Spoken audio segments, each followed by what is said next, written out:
फोगाट परिवार के ऊपर एक पिक्चर बनती है जिसका नाम होता है दंगल। भारत में पैसा कमाती है मगर चाइना के अंदर तो इसके ऊपर पैसों की बारिश हो जाती है। दंगल मूवी भारत में केवल 800 करोड़ कमाती है मगर चाइना में तो वो 1200 करोड़ कमा लेती है।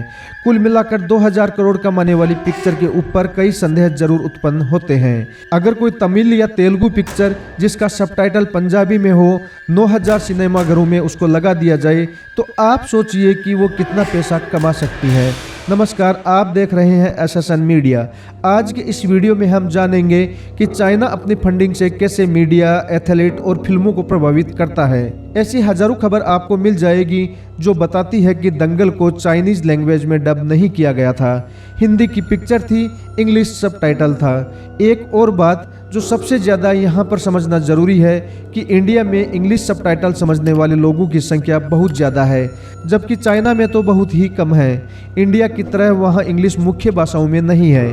पूरे के पूरे चाइना में केवल 3% ही ऐसी पॉपुलेशन है जो इंग्लिश को समझ सकती है, पढ़ और लिख सकती है, यानी कि उतने ही जितने प्रतिशत लोग पंजाबी को भारत के अंदर पढ़ और लिख सकते हैं। यहाँ पर बिल्कुल यही बात हो रही है। एक और बात जो यहाँ समझने वाली है, 23 दिसंबर 2016 को भारत में इस मूवी को रिलीज कर दिया जाता है, जबकि चाइना में इसे 5 महीने बाद रिलीज की जाती है। समझने की कोशिश कीजिए कि YouTube और अन्य सभी ऑनलाइन पोर्टल्स पर लोग इसे देख चुके हैं, फिर 5 महीने बाद इसे रिलीज करना, यानी कि ये मामला कुछ अजीब जरूर लग रहा है। एक और अजीब बात चाइना के लिए यह है कि चाइना में हर कोई पिक्चर को रिलीज नहीं कर सकता। फॉरेन पिक्चर्स का एक पर्टिकुलर कोटा होता है। चाइना में केवल उसी पिक्चर को रिलीज किया जा सकता है जिसको वहां की परमिशन मिलती है, और इन पिक्चर्स की संख्या केवल 34 है। पूरे साल भर में ये जो 34 पिक्चर्स हैं जो कि चाइना में रिलीज की जाती हैं, इनको 9000 सिनेमाघरों के नाम से बताया जाता है। और यह भी चाइना के बारे में किसी को नहीं पता कि वहाँ के सिनेमाघरों के अंदर लोग पिक्चर देखने जाते हैं या फिर चीन जो डेटा देता है उसके हिसाब से पेमेंट कर दिया जाता है। इस पिक्चर के इतने पैसे ले जाओ, आपके और हमारे संबंध मधुर हैं। चीन के प्रेसिडेंट भी इन मधुर संबंधों के अंदर शामिल होते हैं और वो बधाइयाँ देते हैं फोगाट सिस्टर्स को और साथ ही बॉलीवुड के आमिर खान को। पूरे बॉलीवुड के अंदर केवल आमिर खान ही ऐसे एक्टर हैं, ऐसे प्रोड्यूसर हैं जो चाइना के साथ में ऐसा रिलेशन रखते हैं कि कोरोना के फैलने पर भी चीन को विशेष तौर से उनके ऊपर हमदर्दी अपनी दिखाते हैं। इस हमदर्दी को चाइना की न्यूज़ एजेंसी भी अपने सरकारी चैनल्स पर दिखाती है।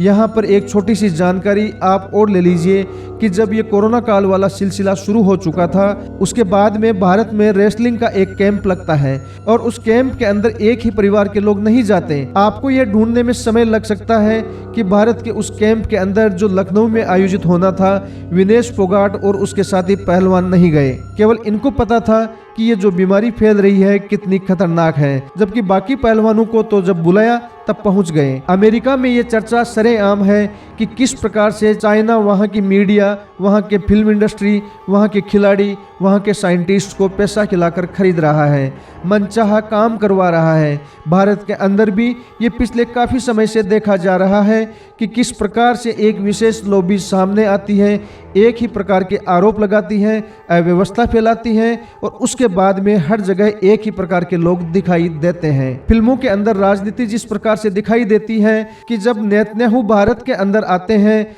मुंबई के अंदर सबसे मिलना चाहते हैं, तो एक पर्टिकुलर लॉबी गायब हो जाती है। आमिर खान से भी पूछा जाता है कि आप उनके साथ फोटो खिंचवाने क्यों नहीं गए, तो वो बोलते हैं कि हम किसी भी प्रकार के राजनेता के साथ फोटो नहीं खिंचवाते हैं। और थोड़े ही दिन बाद वो तुर्की पहुंच जाते हैं। वहां पर वहां के प्रेसिडेंट की वाइफ के साथ फोटो खिंचाते दिखाई देते हैं उनके चीफ गेस्ट बनकर। ये सारे के सारे तथ्य हैं, ये सारी पब्लिश्ड रिपोर्ट है। आपका खुद का दिमाग है, सोचिए कि किसने रिहाना और क्रेटा को पैसा दिया। जब हॉलीवुड की बहुत सारी पिक्चर्स को चाइना सीधे तौर पर प्रभावित कर सकता है, तो बॉलीवुड का जो बजट होता है और यहाँ के जो लोग होते हैं, उनके लिए तो बहुत ज़्यादा बड़ी बात चीन की है ही नहीं। ऐसे ही रेगुलर वीडियोज के लिए एसएसएन मीडिया चैनल को आज ही सब्सक्राइब कर बेल आइकन पर क्लिक करें और वीडियो कैसा लगा कमेंट बॉक्स में कमेंट कर जरूर बताएं। धन्यवाद।